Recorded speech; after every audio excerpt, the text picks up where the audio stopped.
Hello दोस्तों,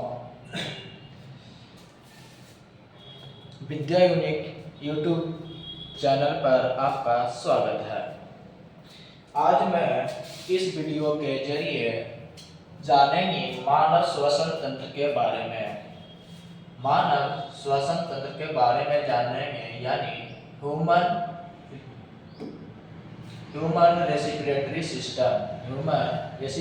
system के बारे में। श्वसन तंत्र है क्या, उसके बारे में समझेंगे। सबसे पहले देखिए, आपका जो महत्वपूर्ण जो बिंदु दिया गया, महत्वपूर्ण जो इम्पोर्टेंट जो पॉइंट है, ये देखिए सबसे पहला है श्वसन, रिस्पिरेशन। श्वसन यानी रिस्पिरेशन यानी श्वसन है क्या। तो सबसे पहले ध्यान दीजिएगा, देखिए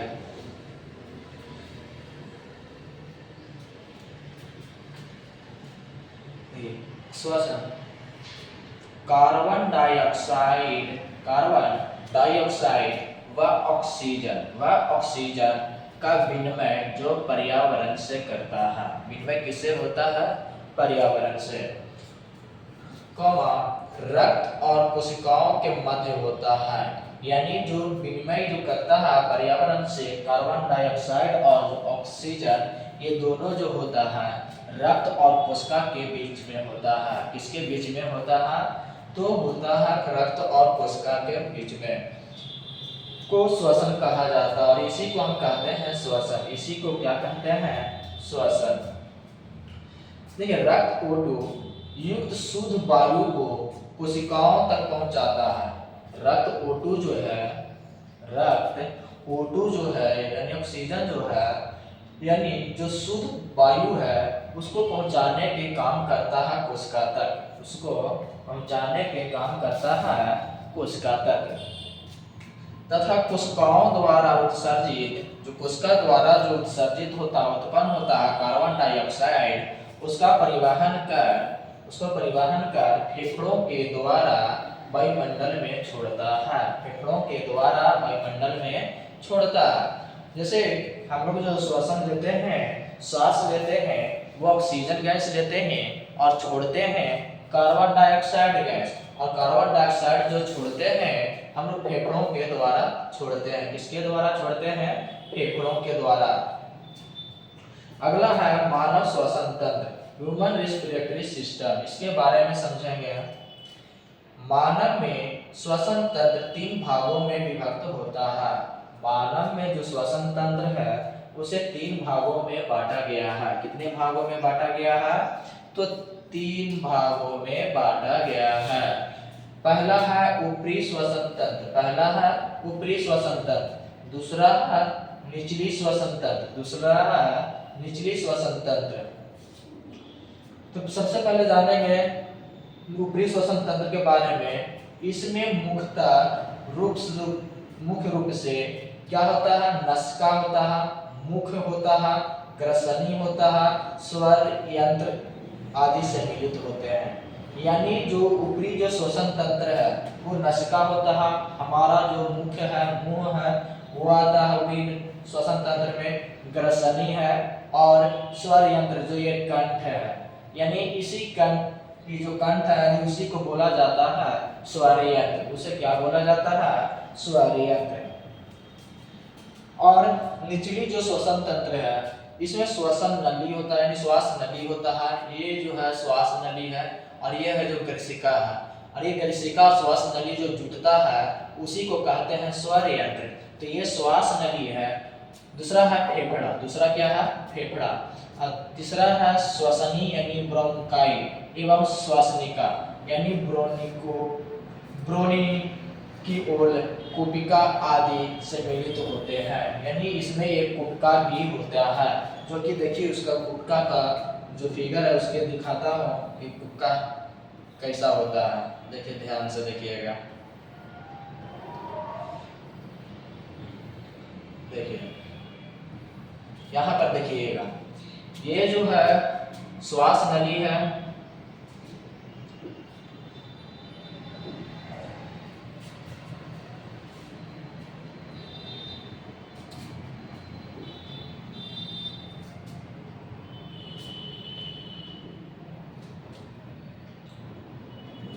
देखिए ध्यान दीजिएगा,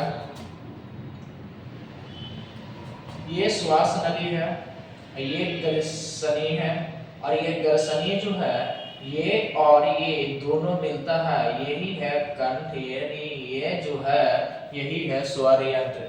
और यहाँ पर देखिए जो कुपिका है, यहाँ से जो ये सब आया है, ये सब देखिए, ये सब क्या है, कुपिका है। देखिए यहाँ पर दर्शाया है कुपिका, यानी इसी को बोलते हैं श्वसन श्वसन निकाय। इसी को क्या कहते हैं, श्वसन श्वसन निकाय।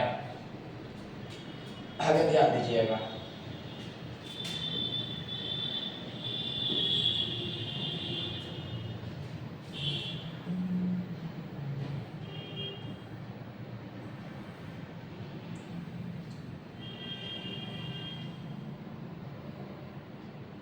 ध्यान दीजिए आगे।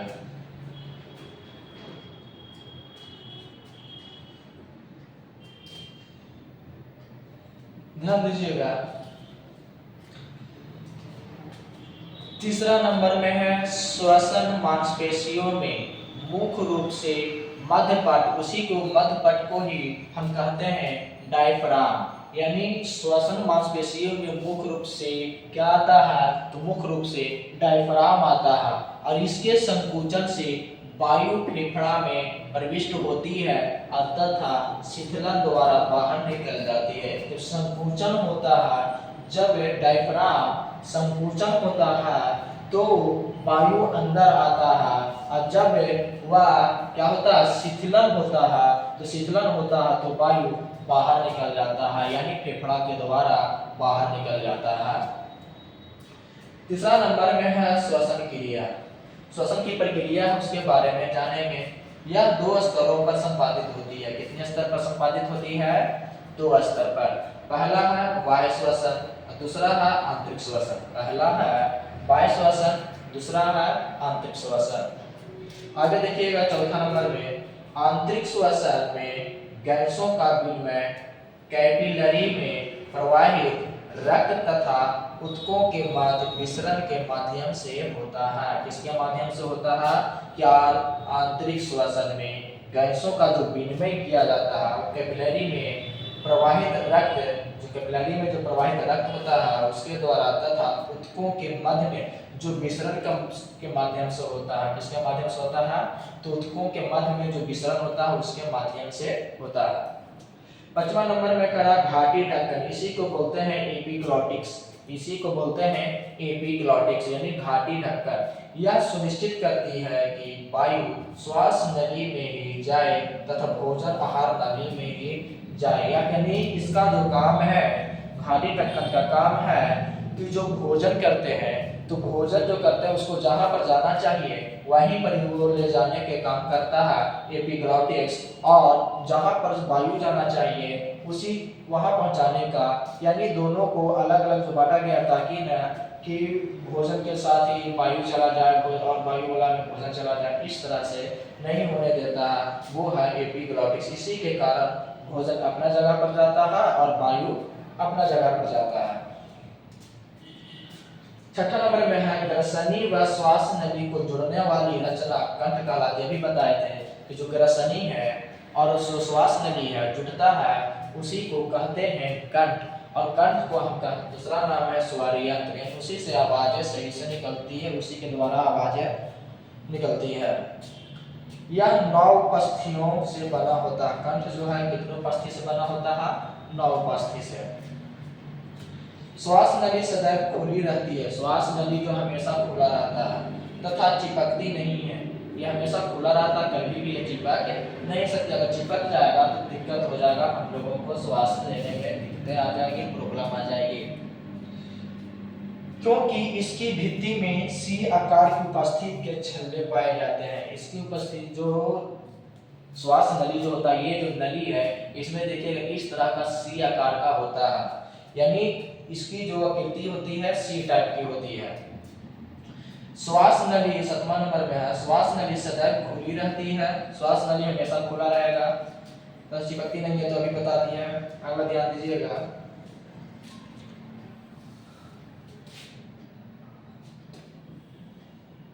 आठवां नंबर पर ध्यान दीजिएगा। श्वसन के दौरान कोशिकाओं की सतह पर गैसीय विनिमय होता है। जब श्वसन होता है तो विनिमय किसका होता है? गैसों का विनिमय होता है। किसका होता है विनिमय? गैसों का। 9वां नंबर में है, यदि कोशिकाओं की सतह को फैला दिया जाए, अगर कोशिका है उसकी सतह जो है उसकी सतह को हम बढ़ा देते हैं, फैला देते हैं, तो उसका जो 80 वर्ग मीटर क्षेत्र ढक लेता है। अगर फैलाया जाएगा तो 80 वर्ग मीटर जो जगह है उसे क्या कर लेगा? घेर लेगा, ढक लेगा।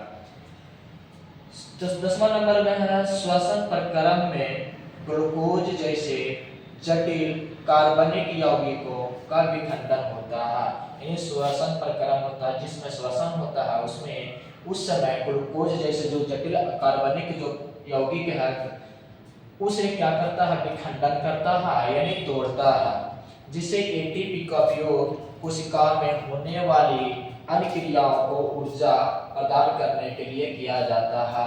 यानी जो विखंडन करता है जिससे एटीपी का उपयोग कर कोशिका में जो अन्य क्रिया जो होती है उस अन्य क्रिया के द्वारा हम लोगों को ऊर्जा प्राप्त होती है। अगला नंबर है, श्वसन वायवीय और अवायवीय हो सकता है। ये तो वायवीय भी हो सकता है और वायवीय भी हो सकता है। वायवीय श्वसन से जीव को अधिक ऊर्जा मिलती है। वायवीय श्वसन से जीव को अधिक ऊर्जा मिलती है।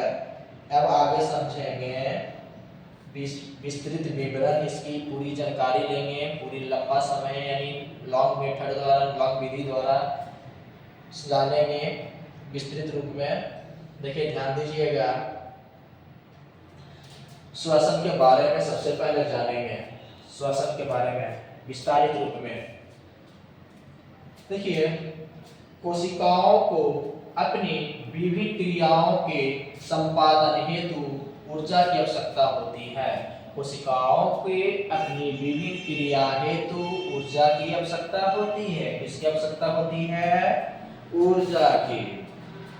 ऊर्जा प्राप्त करने हेतु कोशिकाएं पोषक तत्वों O2 द्वारा O2 द्वारा ऑक्सीकरण करती है। ऊर्जा प्राप्त करने के लिए जो कोशिका है वो पोषक तत्वों को यानी O2 के द्वारा यानी ऑक्साइड के द्वारा क्या किया जाता है? ऑक्सीकरण किया जाता है। इस प्रक्रिया के फलस्वरूप एटीपी का निर्माण होता है। किसका निर्माण होता है? एटीपी का निर्माण होता है तथा हानिकारक CO2 गैस उत्पन्न होती है। और हानिकारक क्या पदार्थ उत्पन्न होता है? तो CO2 उत्पन्न गैस होता है। ऊर्जा प्राप्त करने की इस प्रक्रिया के लिए वायुमंडल ये O2 का शरीर में प्रवेश तथा CO2 का उत्सर्जन परम आवश्यक है। यानी कह रहा है ऊर्जा प्राप्त करने के लिए वायुमंडल से O2 को प्राप्त करना और CO2 को छोड़ना ये परम आवश्यक है यानी जरूरी है। आगे है, ध्यान दीजिएगा, गैसों का ये आदान प्रदान रक्त के माध्यम से पूर्ण होता है। किसके माध्यम से पूर्ण होता है? रक्त के माध्यम से पूर्ण होता है। यानी गैस आएगा और जाएगा किसके माध्यम से? तो रक्त के माध्यम से। रक्त O2 गैसों को अपने अंदर घोलकर रक्त जो है O2 जो गैस है उसको घोलकर विभिन्न अंगों व ऊतकों तक पहुंचाता है। जो ऑक्सीजन गैस है उस गैस को क्या करता है? रक्त के अपने में घोल लेता है और घोल करके जो शरीर के विभिन्न भागों में और ऊतकों में पहुंचा जाता है तथा उनके द्वारा उत्पन्न होता है CO2 कार्बन डाइऑक्साइड जो उत्पन्न होता है CO2 को अपने अंदर समाहित कर वातावरण में भेजता है। गैसों CO2 व O2 के इस आदान प्रदान की प्रक्रिया को पर्यावरण, रक्त और कोशिकाओं के मध्य होती है। किसके मध्य होती है? पर्यावरण यानी रक्त और कोशिका के मध्य में होती है, बीच में होती है। उसी को हम कहते हैं श्वसन। उसी को क्या कहते हैं? श्वसन। श्वसन प्रक्रिया के दौरान ऑक्सीजन युक्त शुद्ध वायु को नाक यानी जो श्वसन क्रिया करते हैं, श्वसन हम लोग करते हैं, उसके दौरान जो ऑक्सीजन जो युक्त शुद्ध वायु को नाक, गले तथा श्वास नलियों के जरिए फेफड़े में पाए जाने वाली वायु कोशिका या कुपिका में पहुंचाता है। कहाँ पहुंचाता है? कोशिका या कुपिका में पहुंचाता है। कुपिका की झिल्ली अत्यंत महीन होती है। क्या होती है? कुपिका की जो झिल्ली होती है बहुत ही महीन होती है, जिसमें कोशिका रुधिर वाहिकाओं का जाल होता है। इसमें कोशिका जो होता है, कोशिका रुधिर वाहिकाओं का क्या होता है? जाल होता है। जाल क्या आकार का होता है? यह वाहिकाओं में मौजूद रक्त श्वसन द्वारा लाई गई ऑक्सीजन, यानी यहाँ जो वाहिकाओं में मौजूद जो रक्त श्वसन है के द्वारा लाई गई जो ऑक्सीजन को ग्रहण करता है तथा रक्त द्वारा लाई गई कार्बन डाइऑक्साइड को वायु कोशिका में छोड़ दी जाती है। किसकी कोशिका में छोड़ जाती है? वायु कोशिका में छोड़ दी जाती है। यह अशुद्ध वायु फेफड़ों से श्वास के द्वारा वातावरण में छोड़ दिया जाता है। क्या रहता है? कार्बन डाइऑक्साइड जो है, कार्बन डाइऑक्साइड को कहाँ छोड़ता है? कुपिका में छोड़ देता है। और कुपिका जो है उसका काम है, कुपिका का कार्बन डाइऑक्साइड को क्या करना? वातावरण में छोड़ देना। वातावरण में छोड़ देना। आगे ध्यान दीजिएगा। अगला है मानव श्वसन तंत्र। मानव श्वसन तंत्र, देखिए मानव श्वसन तंत्र के बारे में जानिए।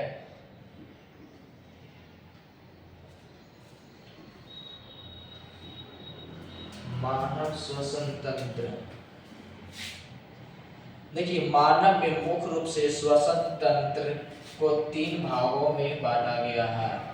मानव में श्वसन तंत्र को मुख्य 3 भागों में बांटा गया है।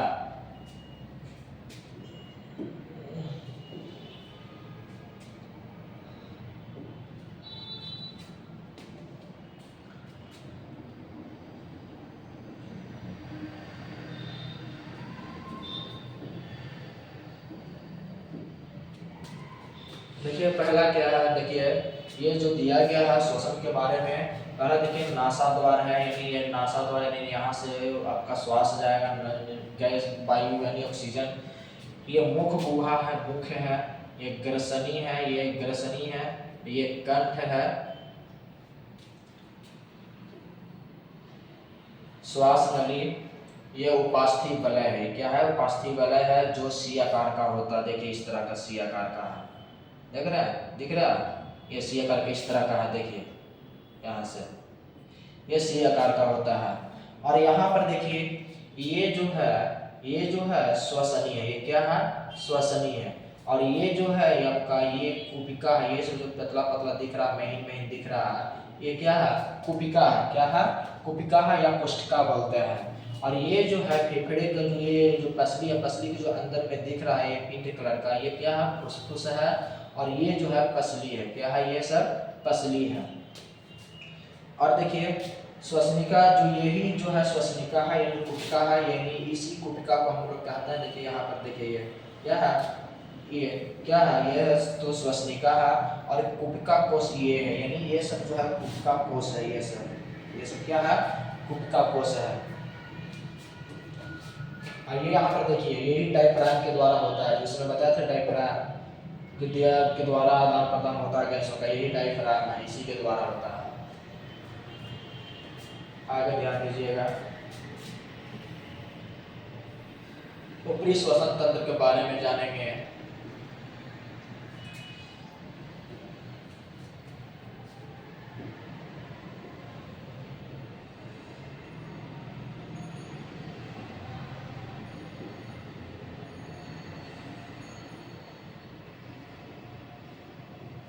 देखिए ध्यान दीजिएगा, ऊपरी श्वसन तंत्र के बारे में जानेंगे। ऊपरी श्वसन तंत्र में मुख्य रूप से नासिका, मुख, ग्रसनी, स्वर यंत्र या लेरिंक्स उसी को कहते हैं, यानी कंठ को ही लेरिंक्स कहते हैं, ये कार्य करते हैं। यह होता है ऊपरी श्वसन तंत्र में, यानी इसको पहले भी बता चुके हैं। नसिका सबसे पहले जानेंगे नसिका के बारे में। यह पतला श्वसन अंग होता है। नसिका जो होता है ये बहुत ही पतला श्वसन अंग होता है, यानी उस नसिका को इंग्लिश में कहते हैं नोज यानी नाक, जो बाहर दिखने वाले एक जोड़ी नसा द्वार से शुरू होता है। जो बाहर से दिखेगा तो एक जोड़ी नसा द्वार है, यानी ये जो दोनों है ये और ये है, ये क्या नसा द्वार है, यानी एक जोड़ी नसा द्वार है, नाक का द्वार है। यह एक बड़ी गुहा के रूप में होती है, बड़ी गुहा के रूप में होती है, जो एक पतली हड्डी व झिल्ली के द्वारा दो भागों में विभक्त होती है। यह जो नसिका जो है एक या दो हड्डियों दो भागों में विभक्त होता है, यानी हड्डी व झिल्लियों के द्वारा दो भागों में विभक्त हुआ है। और नसिका गुहा का पृष्ठभाग, जो नसिका गुहा का जो पृष्ठभाग है, सतह है, उसे बोला गया है नासाग्रसनी। क्या बोला गया है? नासाग्रसनी, यानी नोज फेरेंक्स कहा गया है। फ्रेंक्स में खुलता है, यानी नसिका गुहा का जो पृष्ठभाग है नासाग्रसनी में खुलता है। नसिका गुहा में पाए जाने वाले महीन बाल, देखिए हमारे जो नसा जो द्वार है उसके अंदर में महीन महीन बाल होते हैं। पतली झिल्लियों में होने वाला रक्त प्रवाह होता है, पतला झिल्ली होता है उसके अंदर, वो क्या करता है? रक्त का प्रवाह होता है। झाड़नुमा पक्षमार्ग, झाड़नुमा पक्षमार्ग तथा श्लेष्मा आपसी सहयोग से श्वास वायु में धूल कर पराग कर हरुंग आदि को दूर कर उसे शुद्ध करते हैं, और इस शुद्धि के पश्चात ही श्वास वायु फेफड़ों में प्रवेश करती है। हमारे जो अंदर ये सब जो होता है, फरोद होता है, परागन होता है, धूपकन होता है, ये सब को क्या करता है? हमारे जो नाक में जो बाल होते हैं वो बाल उसे क्या कर लेता है? अंदर जाने से रोक लेता है, और वह जो शुद्ध वायु जो बचता है और उसे शुद्ध वायु को क्या करता है? फिर हमारे शरीर के जो फेफड़ा उस फेफड़ा में पहुंचा देता है, प्रवेश करवा देता है। अगला है मुख। मुख श्वसन तंत्र में एक द्वितीय अंग के तौर पर कार्य करता है। प्रथम जो श्वसन तंत्र का जो प्रथम जो अंग है वो है नाक, और दूसरा जो अंग है मुख, यानी मुख माउथ। श्वास लेने में मुख भूमिका का नासिका की होती है। मुख भूमिका किसकी होती है? नासिका की, नाक की होती है। परंतु आवश्यकता होने पर मुख भी श्वास लेने में काम आता है। जब आवश्यकता होगा, जरूरी होगा, तब हम मुंह से भी श्वास ले सकते हैं। यहाँ यह बात ध्यान देने योग्य है कि मुख से ली गई श्वास वायु नासिका से ली गई श्वास की भांति शुद्ध नहीं होती है। कहा गया है इसमें कि जो हम लोग नासिका से लेते हैं श्वास को वो शुद्ध होता है, लेकिन मुख से लेते हैं श्वास को वो क्या होता है? अशुद्ध होता है। क्या होता है? अशुद्ध होता है। क्योंकि इसलिए अशुद्ध होता है, अशुद्ध इसलिए होता है क्योंकि हमारे मुख में न बाल होते हैं न कुछ होते हैं। इस कारण से जो वायु में मौजूद धूलकण है वो मुख के द्वारा मुख से लेते हैं तो मुख के द्वारा हमारे फेफड़ा में पहुंच जाता है, और जब फेफड़ा में पहुंचेगा तो आपको वो रोगग्रस्त बना देगा। इस कारण से हम लोगों को मुख से श्वास नहीं लेना चाहिए।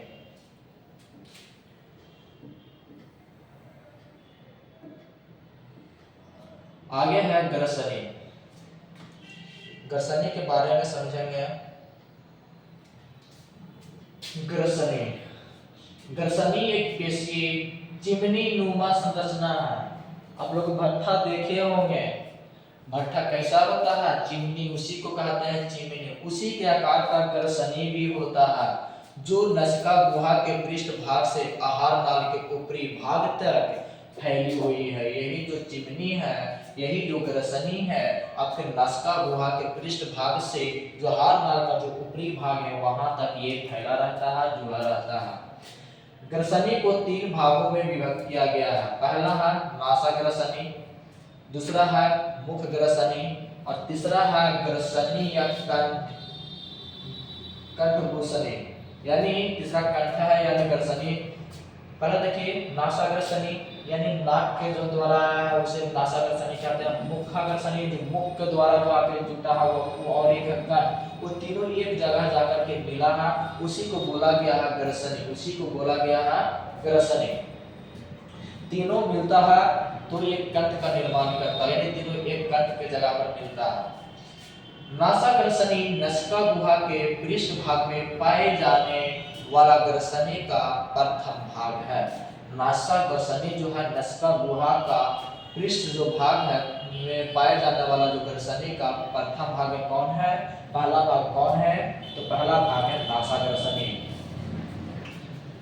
आगे देखिए, वायु नसिका गुहा से गुजरने के पश्चात, नसिका गुहा से गुजरने के पश्चात नासाग्रसनी से होती हुई मुख ग्रसनी में आती है। मुख से ली गई श्वास सीधे मुख ग्रसनी में प्रवेश करती है। मुख ग्रसनी से वायु कंठ ग्रसनी से होते हुए एपिग्लॉटिक्स यानी घाटी ढक्कन की सहायता से स्वर यंत्र में प्रविष्ट होती है, यानी स्वर यंत्र में प्रविष्ट होती है, यानी उसमें जाती है।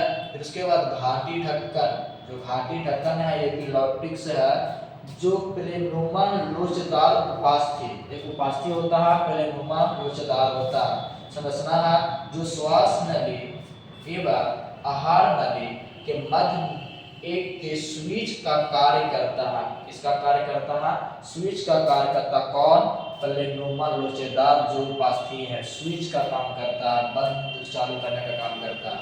चूंकि ग्रसनी भोजन निगलने में भी स्विच का कार्य करता है, चूंकि ग्रसनी भोजन निगलने में भी सहायता करता है, ग्रसनी जो है भोजन निगलने में सहायता करता है। ऐसे में एपिग्लॉटिक्स एवं ढक्कन के तौर पर कार्य करता है, वो जो है ढक्कन का कार्य करता है, ढकने के कार्य करता है। और श्वास लेंगे तो इधर वाला ढक, श्वास लेंगे तो भोजन वाला बंद कर देगा, भोजन वाला लेंगे तो श्वास वाला बंद कर देगा। ये कौन करता है, तो एपिग्लॉटिक्स काम करता है, तथा यह सुनिश्चित करता है कि वायु श्वास नली में ही जाए और भोजन आहार नली में ही जाए। वायु किसमें जाए, श्वास नली में, और भोजन किसमें जाए, आहार नली में। ये किसका काम है, भेजने का किसका काम होता है, तो एपिग्लॉटिक्स जो है उसका काम होता है, एपिग्लॉटिक्स का, यानी घाटी ढक्कन का। आगे देखिएगा 3 नंबर स्वर यंत्र या लैरिंक्स। यह कंठ ग्रसनी व श्वास नली को जोड़ने वाली एक छोटी सी संरचना है। यह 9 प्रकार की उपास्थियों से मिलकर बना है। ये कितने उपास्थियों से मिलकर बना है, 9 उपास्थियों से मिलकर बना है। कौन बना है, तो वो है स्वर यंत्र, यानी उसी को कहते हैं लैरिंक्स, उसी को कहते हैं कंठ। भोजन को निगलने के दौरान एपिग्लॉटिक्स स्वर यंत्र आवरण के तौर पर कार्य करती है तथा भोजन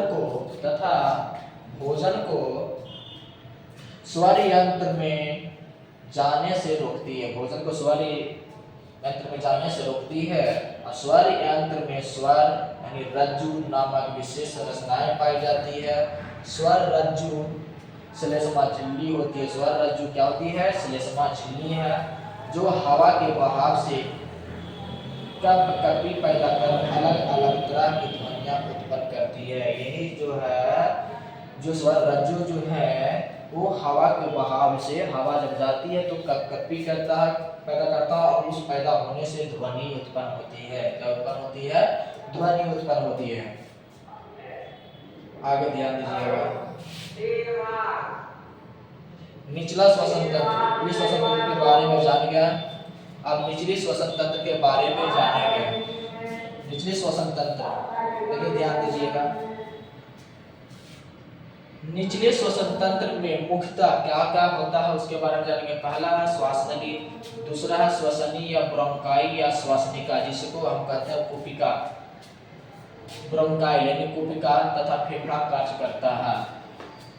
पहला नंबर में श्वास नली के बारे में जानेंगे। पहला जो यहाँ पर दिया गया है श्वास नली, उसके बारे में अध्ययन करेंगे। यह करीब 5 इंच लंबी होती है। श्वास नली की लंबाई कितनी होती है, 5 इंच। श्वास नली की लंबाई कितनी होती है, 5 इंच, जो कूट स्तरीय पक्षमार्गी स्तंभाकार उपकला यानी स्तंभाकार स्तंभ के आकार का होता है।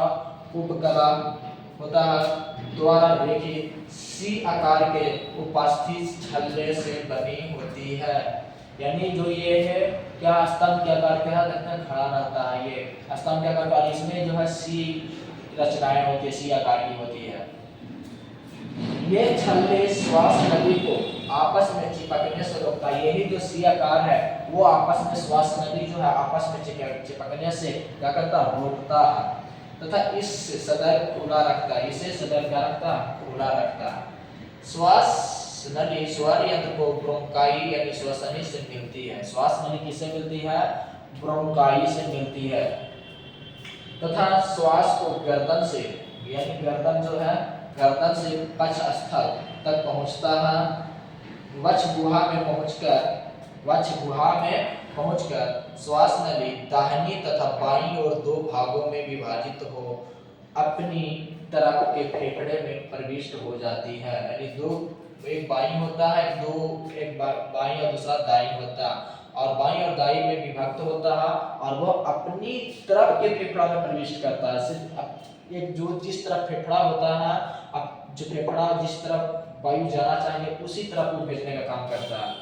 इन शाखाओं को प्राथमिक श्वसनी कहते हैं। इन को क्या कहा जाता है, प्राथमिक श्वसनी कहा जाता है। यानी श्वास नली को श्वास नली में उपस्थित उपकला श्लेष्मा का निर्माण करती है। उपकला श्लेष्मा का निर्माण करता है किसमें, श्वास नली में, जो श्वास के साथ आने वाले वायु को शुद्ध करके फेफड़ों और अग्रेसित करती है, फेफड़ों में भेजती है शुद्ध कर।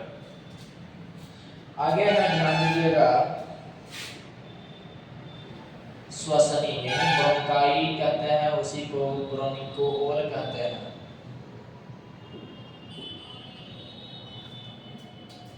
देखिए श्वसनी के बारे में, श्वास नली अंत में दाईं और बाईं ओर की श्वसनी में विभक्त होती है। प्राथमिक श्वसनी फेफड़ों में जाकर छोटी शाखाओं जिन्हें द्वितीयक श्वसनी कहते हैं, जिन्हें द्वितीयक क्या कहते हैं, श्वसनी कहते हैं, में बट जाती है। प्रत्येक खंड में द्वितीयक श्वसनी तृतीयक श्वसनियों में विभक्त होती है। द्वितीय और तृतीय में विभक्त होती है और प्रत्येक तृतीयक श्वसनी में छोटी छोटी श्वसनिका ब्रोंकियोल में बट जाती है। छोटा छोटा होता है, बताया थे नीचे पतला होते जाता है, जो कुपिका है वो पतला होते जाता है, उसी में जो होता है छोटा छोटा क्या होता है, ब्रोंकियोल होता है। ये ब्रोंकियोल फेफड़ों में फैले रहते हैं और हर ब्रोंकियोल आगे चलकर छोटी छोटी सी मान ब्रोंकियोल में विभक्त होती है। छोटा छोटा में विभक्त हो जाता है, छोटा छोटा में बढ़ जाता है। श्वसनी तथा ब्रोंकियोल मिलकर एक एक वृक्ष नुमा संरचना बनाते हैं। वृक्ष के आकार का वृक्ष कैसे फैला हुआ रहता है, डाल बाय डाल उसी तरह से फैला हुआ रहता है। नीचे उसी जैसे आएगा नीचे तो ये इस तरह का ऐसे आएगा, इस तरह से आया होगा, इस तरह से फैला रहता है, इस तरह से इस आकार का फैला रहता है, यानी वृक्ष के आकार का फैला रहता है। और गैसों के विनिमय इन कुपिकाओं के माध्यम से होता है। देखिए जो बहु शाखाएं में विभक्त होते हैं, इन शाखाओं के अंतिम छोर को कुपिकाएं कहते हैं और कुपिका जो है गैसों का क्या करता है, माध्यम यानी विनिमय का माध्यम होता है। जो लास्ट छोर पर होता है यहाँ पास, इस यही कुपिका है, जो लास्ट छोर पर होता है वो कुपिका कहलाता है। क्या कहलाता है, कुपिका कहलाता है। फेफड़े लंग्स, फेफड़े फुसफुस लचीली कोमल तथा हल्का गुलाबी रंग की होती है। फेफड़ा जो होता है हल्का गुलाबी रंग का होता है। ये एक जोड़े के रूप में शरीर के वक्ष स्थल में दाएं एवं बाएं भाग में माध्यम पट के ठीक ऊपर स्थित होते हैं। यह जो फेफड़ा होता है एक जोड़ी होता है। फेफड़े असंख्य श्वास नलियों, कुपिकों, रक्त वाहिकाओं, लसिका वाहिनियों, लचीली तंतुओं, झिल्लियों तथा अनेक कोशिकाओं से निर्मित है। ये फेफड़ा बहुत सारा चीज से मिलकर बना है। तो बहुत सारा चीज क्या है, तो श्वास नली है, कुपिका है, रक्त वाहिनी है, लसिका है, वाहिनी लसिका वाहिनियां, लचीली तंतुओं है, झिल्लियां और अनेक कोशिकाओं उसमें पाया जाता है। वो सबसे मिलकर बना है फेफड़ा। दाहिने फेफड़ा बाएं फेफड़े से लंबाई में थोड़ा छोटा पर कुछ अधिक चौड़ा होता है। जो दाहिना जो फेफड़ा होता है बाएं फेफड़ा से कुछ छोटा, बाएं फेफड़ा से कुछ छोटा होता पर अधिक चौड़ा होता, पर अधिक चौड़ा होता। पुरुषों के फेफड़े स्त्रियों के फेफड़े से थोड़े भारी होते हैं। पुरुष का जो फेफड़ा होता है स्त्रियों के फेफड़े से थोड़ा भारी होता है। बायां फेफड़ा 2 खंडों में तथा दाहिना 3 खंडों में विभक्त होता है। बायां जो है 2 खंड में, दाहिना जो है 3 खंड में। प्रत्येक खंड में कई उपखंड होते हैं। प्रत्येक जो खंड है 3 जो खंड है, मान लिया जाए दाहिना में 3 है, इसमें बहुत सारा उपखंड है, बहुत सारा छोटा छोटा टुकड़ा है। उसी प्रकार बायां में 2 होता है, उसी प्रकार उसमें छोटा छोटा बहुत सारा उपखंड होता है। प्रत्येक उपखंड अनेक छोटे छोटे खंडों में विभक्त होती है, जिनमें श्वास नली की शाखाएं, धमनियों व शिराओं की शाखाएं विभाजित होते हुए एक स्वतंत्र इकाई का गठन करते हैं। प्रत्येक फेफड़े स्पंजी ऊतकों से बना होता है। प्रत्येक जो फेफड़ा है किससे बना होता है? स्पंजी ऊतक। कौन सा ऊतक? स्पंजी ऊतक, जिसे कई कोशिकाएं तथा करीब 30 मिलियन कोशिकाएं, 30 मिलियन कोशिकाएं पाई जाती है, 30 मिलियन कोशिकाएं पाई जाती है। आगे ध्यान दीजिए। कोशिकाओं एक एक कपनुमा संरचना होती है। कोशिका जो होता है एक कपनुमा संरचना होता है, इसीलिए उसे कोशिका कहा गया है। कप के आकार का होता है इस कारण से। जो सीमांत ब्रोंकियोल के आखिरी सिरे पर पाई जाती है। ये असंख्य कोशिकाओं से क्या होता है?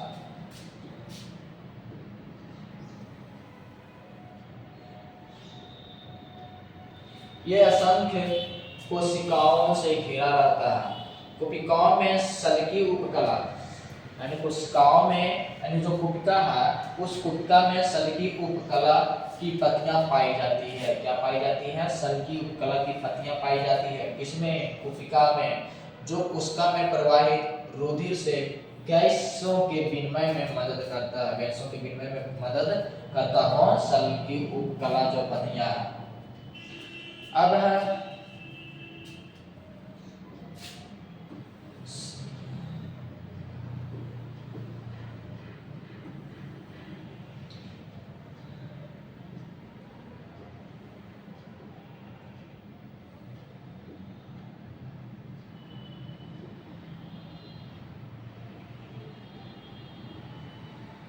आगे है श्वास मांसपेशियां।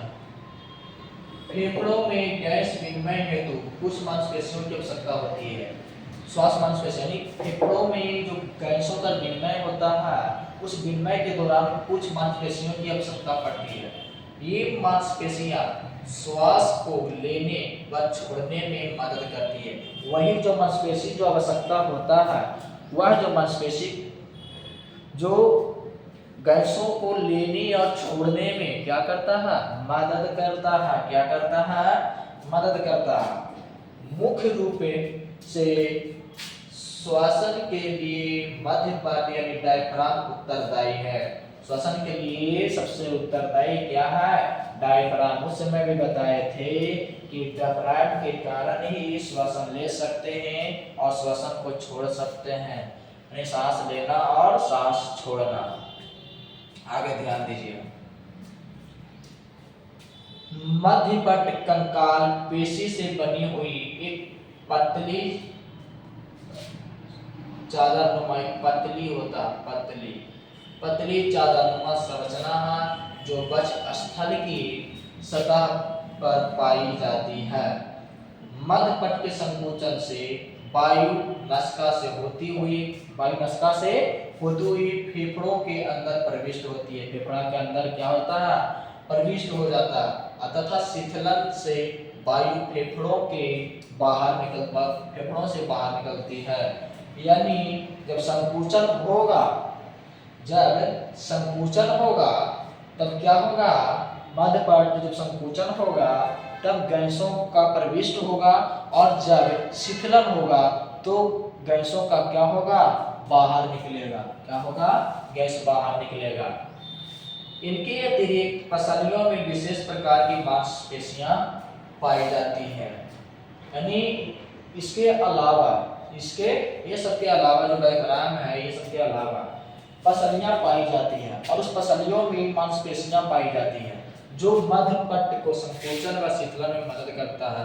जो मध्य पट्ट है, जो डायफ्राम है, उसे संकोचन करने में और शीतलन करने में सहायता प्रदान करता है। कौन? तो वो करता है मांसपेशियां। और वो मांसपेशियां जो होता है वो कौन सा मांसपेशियां? जो पसलियों में होता है। अब है श्वसन का क्रिया विज्ञान। श्वसन का क्रिया विज्ञान देखिए, फुफ्फुसिया वायु संचालक फेफड़ों में वायु के अंदर आने व निकलने के एक ऐसी प्रक्रिया है जो गैसीय विनिमय को सहज बनाती है। यानी एक ऐसा क्रिया है गैसों का लेना और छोड़ना, गैसों का आना, अंदर आना और गैसों का बाहर जाना, वो एक प्रक्रिया है जो गैसीय विनिमय को सहज बनाता है। इस वायु संचालन के लिए श्वसन तंत्र वायुमंडल तथा कुपिका के मध्य ऋणात्मक दबाव पर बनता है, यानी ऋणात्मक दबाव होता है, तथा मध्य पट्ट के संकुचन का उपयोग करता है। मध्य पट्ट के संकुचन का उपयोग करता है। इस कारण वायुमंडल से अधिक दबाव वाली वायु फेफड़े में प्रविष्ट होती है और श्वसन प्रक्रिया के दौरान दो स्तरों में संपादित होती है। दो स्तरों में संपादित होती है। तो कौन कौन सा स्तर है उसके बारे में जानेंगे। देखिए, दो स्तर है। बाह्य श्वसन, बाह्य श्वसन यानी बाहर का भाग है, बाहर का श्वसन है। दूसरा आंतरिक श्वसन। तो बाह्य श्वसन के बारे में जानेंगे, बाहर के श्वसन के बारे में। इसमें गैसों का विनिमय हवा से भरी कुपिकाओं तथा कोशिकाओं में प्रवाहित रक्त के मध्य गैसों के आंशिक दबाव के अंतर के कारण होता है। जो गैस का जो विनिमय हवा से भरी जो कुपिका है, हवाओं से जो भरी जो कुपिका है, तथा कोशिकाओं में प्रवाहित रक्त का जो मध्य गैस, कोशिकाओं को जो मध्य में जो गैस होता है, उसके आंशिक दबाव के कारण, उसके आंशिक दबाव के अंतर के कारण होता है, उसी को कहते हैं बाह्य श्वसन। आंतरिक श्वसन, इसमें गैसों का विनिमय कोशिकाओं में प्रवाहित रक्त, गैसों का जो विनिमय होता है कोशिकाओं में जो प्रवाहित रक्त है तथा ऊतकों के मध्य जो विसरण के माध्यम से होता है, उसी को कहा गया है आंतरिक, उसी को कहा गया है आंतरिक श्वसन। आपका यहाँ तक समाप्त हो चुका है। आगे के बारे में जानेंगे। आज तो जान लिए श्वसन तंत्र के बारे में। इसके पहले मैं बताया था स्केलेटल सिस्टम, मानव कंकाल तंत्र के बारे में। अब उस अगला जो वीडियो में जानेंगे वो जानेंगे मानव पाचन तंत्र के बारे में। अगला वीडियो में जानेंगे पाचन तंत्र के बारे में।